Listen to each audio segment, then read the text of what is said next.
इतिहास साक्षी है कि पुण्य भूमि भारत की गाथा भारत की अस्मिता, गौरव और राष्ट्रीय स्वाभिमान के लिए विदेशी आक्रांताओं से संघर्ष की महान गाथा है। बर्बर आक्रांताओं ने भारत की आत्मा पर चोट करने और भारत का अपमान करने के लिए हमारी संस्कृति और आस्था के केंद्रों को ध्वस्त किया। सोमनाथ, काशी, मथुरा और अयोध्या के मंदिरों का तोड़ा जाना आज भी भारत की स्मृतियों में जीवित है। सन 1528 में अयोध्या में भगवान श्री राम के मंदिर का मुगल आक्रांता बाबर द्वारा तोड़ा जाना ऐसी ही एक अक्षम्य घटना थी जिसने सीधे भारत के सम्मान और आत्मा पर चोट की।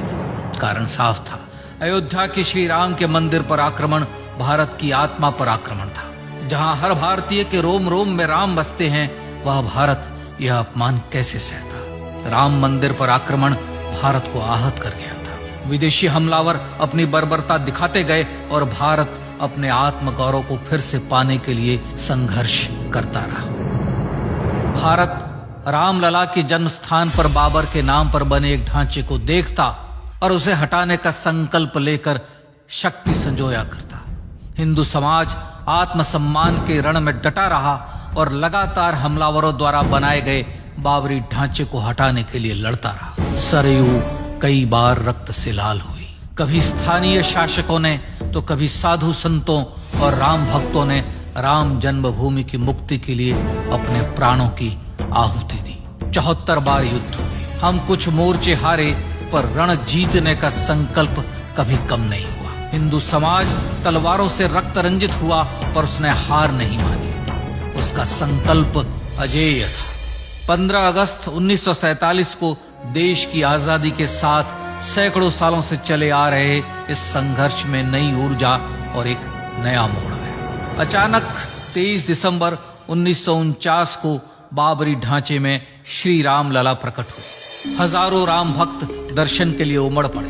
तत्कालीन प्रधानमंत्री पंडित जवाहरलाल नेहरू ने उत्तर प्रदेश सरकार को श्री राम लला को विवादित ढांचे से हटाने का आदेश दिया। उत्तर प्रदेश सरकार ने अयोध्या के कलेक्टर को यह काम दिया और यह निर्देश भी कि जरूरत पड़ने पर वे बल का प्रयोग भी करें। अयोध्या के कलेक्टर ने सरकार को उत्तर दिया कि यह नरसंहार के बिना संभव नहीं है, और फिर भी वह ऐसा चाहती है तो किसी दूसरे कलेक्टर से यह काम करवा ले। परिणाम स्वरूप रामलला की मूर्ति वहीं विराजमान रही। विवादित ढांचे को बंद कर दिया गया। केवल पुजारी को सेवा अर्चना के लिए भीतर जाने की अनुमति थी। फिर भी राम भक्त विवादित ढांचे के बाहर से प्रभु श्री राम की आराधना करते रहे। भारत के हिंदू समाज के लिए चुनौतियां और बढ़ गई। मामला अदालत में गया। विपक्षी दलों द्वारा अदालत में भगवान श्री राम के अस्तित्व पर सवाल उठाए गए। उनके अयोध्या में ही जन्म लेने का प्रमाण मांगा गया। भारत का जनमानस अब आहत हो उठा था। आजाद भारत में भी हिंदू समाज को अपनी आस्था और श्रद्धा के लिए संघर्ष करना पड़ रहा था। चुनौतियों के इस समय में सन 1984 में विज्ञान भवन दिल्ली में विश्व हिंदू परिषद ने धर्म संसद का आयोजन किया। इस संसद में देश भर के संतों ने राम जन्मभूमि की मुक्ति के लिए आह्वान किया और राम जन्मभूमि मुक्ति यज्ञ समिति का गठन किया। धर्म संसद ने राम जन्मभूमि की मुक्ति और वहां भगवान श्री राम के भव्य मंदिर बनाने के भारत के जनमानस के संकल्प को फिर से दोहराया। विश्व हिंदू परिषद के नेतृत्व में मंदिर निर्माण के लिए पूरे देश में अभूतपूर्व आंदोलन की शुरुआत हुई। श्री राम जन्मस्थली मुक्ति यज्ञ समिति के साथ देश भर में राम जानकी की रथ यात्राएं निकली। राम लीलाओं में राम कथा के माध्यम से भारत का आम जन फिर से जुटा। अब सबके मन में एक ही प्रण था, एक ही लक्ष्य था। अयोध्या में जन्मभूमि पर भगवान श्री राम के भव्य मंदिर का निर्माण। सन 1989 में विश्व हिंदू परिषद द्वारा गांव-गांव से रामशिला पूजन करके अयोध्या भेजी गई। 2,75,000 गांवों से रामशिलाएं अयोध्या पहुंची। भव्य राम मंदिर के शिलान्यास का निर्णय हुआ। पूज्य संत महात्माओं और हिंदू समाज के अन्य प्रमुख नेताओं के निर्णय के अनुसार अनुसूचित जाति के प्रमुख नेता श्री कामेश्वर चौपाल ने 9 नवंबर 1989 को मंदिर निर्माण का पहला पत्थर रखा। राम जन्मभूमि पर मंदिर निर्माण के लक्ष्य की पूर्ति के लिए सन 1990 में सोमनाथ से अयोध्या के लिए श्री लाल कृष्ण आडवाणी ने रथ यात्रा की शुरुआत की। देश में जन भावनाओं का ज्वार उमड़ने लगा। श्री लाल कृष्ण आडवाणी के रथ यात्रा के साथ साथ मंदिर के लिए जन समर्थन बढ़ने लगा और छद्म सेकुलरवाद बेनकाब होने लगा। इस जन आंदोलन को रोकने की तमाम कोशिशें हुई पर सब व्यर्थ हुई। विश्व हिंदू परिषद ने देशवासियों से अयोध्या में जन्मभूमि पर मंदिर निर्माण के लिए 30 अक्टूबर और 1 नवंबर 1990 को कार सेवा का आह्वान किया। परिणाम स्वरूप लाखों राम भक्त कार सेवा के लिए देश के कोने कोने से अयोध्या आए। इससे देश की एकात्मता का विराट दर्शन हुआ। कार सेवकों को रोकने के लिए उत्तर प्रदेश के तत्कालीन मुख्यमंत्री श्री मुलायम सिंह यादव ने अयोध्या में परिंदे को भी पर न मारने देने की घोषणा की। स्थितियां गंभीर हो गई। अयोध्या से 200 किलोमीटर दूर रेलगाड़ियां रोक दी गई। अयोध्या युद्ध भूमि बना दी गई। मार्ग बंद, रेल बंद, चप्पे चप्पे पर पुलिस। अयोध्या सैनिक छावनी में बदल गई। राम नाम पर ऐसी पाबंदी कि अर्थी ले जा रहे लोगों तक को रोका गया क्योंकि वे राम नाम सत्य कह रहे थे। लेकिन सैकड़ों किलोमीटर की यात्रा कर कार सेवक अयोध्या पहुंचने लगे। राम के गीत गाते, होठों पर हंसी और पांव में छाले लिए राम काज के लिए राम भक्त देश विदेश से अयोध्या पहुंच ही गए। कार सेवकों पर गोलियां चली। अनेक कार सेवक शहीद हुए।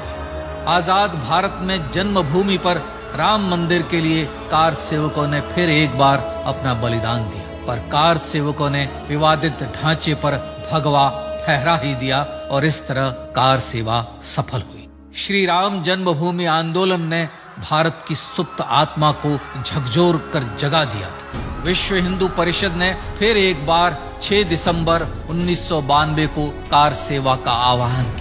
राम भक्तों को कार सेवा करने देने के लिए अदालत में प्रार्थना की गई, पर अदालत ने कोई निर्णय नहीं दिया। परिणाम स्वरूप बौद्ध, जैन, सिख, स्वामीनारायण संप्रदाय, गायत्री परिवार, हर पंथ मत विचार के हिंदू एकत्र हो गए। छूत अछूत का भेद मिटा, जाति की पहचान मिटी। हम सब हिंदू, हम सब सिंधु बन गए। राम सिंधु में ज्वार उठा और देखते ही देखते 6 दिसंबर 1992 को श्री राम जन्मभूमि से बाबरी ढांचा सदा के लिए हट गया।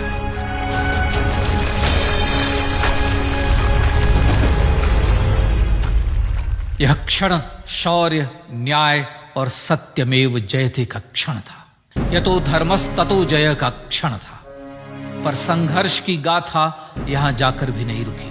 छद्म सेकुलरवादियों द्वारा भारत और भगवान श्री राम के इतिहास को झुठलाने के लिए अदालतों में चुनौतियों का सिलसिला चलता रहा, जो 1950 से चल रहा था। हिंदू सिखों के बीच से गुजरते हुए भगवान श्री राम का दर्शन करने के लिए विवश थे। यह स्थिति थी आजाद भारत में श्री राम और राम भक्तों की। पर सत्य को तो जीतना ही था। आखिरकार देश के सर्वोच्च न्यायालय के 5 जजों की खंडपीठ ने 9 नवंबर 2019 को ऐतिहासिक निर्णय दिया और यह कहा कि अयोध्या जन्मभूमि परिसर की पूरी 67 एकड़ भूमि रामलला की। और न्यायालय ने भारत सरकार को जन्मभूमि पर मंदिर बनाने के लिए एक ट्रस्ट बनाने का आदेश दिया। सर्वोच्च न्यायालय के आदेश के अनुसार भारत सरकार ने 5 फरवरी 2020 को श्री राम जन्मभूमि तीर्थ क्षेत्र नाम के ट्रस्ट का गठन किया और राम जन्मभूमि न्यास की भूमि जो सरकार द्वारा अधिग्रहित की गई थी, उसे ही नवनिर्मित न्यास को वापस दे दिया गया। 5 अगस्त 2020 को भारत के प्रधानमंत्री श्री नरेंद्र मोदी ने श्री राम जन्मभूमि तीर्थ क्षेत्र के अध्यक्ष पूज्य महंत नृत्य गोपाल दास, राष्ट्रीय स्वयंसेवक संघ के पूज्य सरसंघ चालक डॉक्टर मोहन भागवत एवं उत्तर प्रदेश के मुख्यमंत्री श्री योगी आदित्यनाथ की उपस्थिति में श्री राम जन्मभूमि पर भगवान श्री राम के भव्य मंदिर के लिए भूमि पूजन कर निर्माण कार्य का शुभारंभ किया। इस तरह लगभग 500 वर्षों से राम जन्मभूमि की मुक्ति के संघर्ष का पटाक्षेप हुआ। अपने आत्मसम्मान और राष्ट्रीय अस्मिता के लिए इतना लंबा संघर्ष विश्व के इतिहास में बेजोड़ है। श्री राम भारत की आत्मा, भारत की परिभाषा, हमारे राष्ट्रीय आदर्शों और जीवन मूल्यों के प्रतिनिधि मर्यादा पुरुषोत्तम हैं, जो हर हिंदू के होठों पर जन्म से मृत्यु तक रहे। बस यही हर हृदय में प्रार्थना होती है।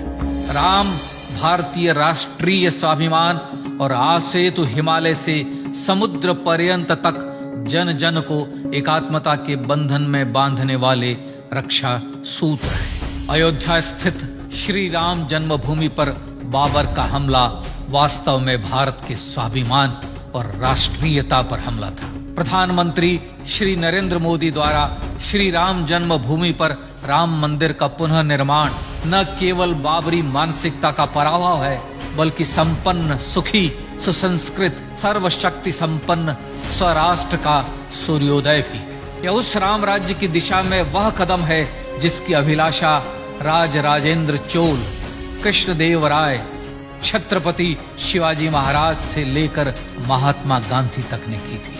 अयोध्या में जन्मभूमि पर भगवान श्री राम का मंदिर न सिर्फ राष्ट्रीय गौरव होगा, बल्कि वह श्री राम के आदर्शों का राष्ट्र मंदिर होगा।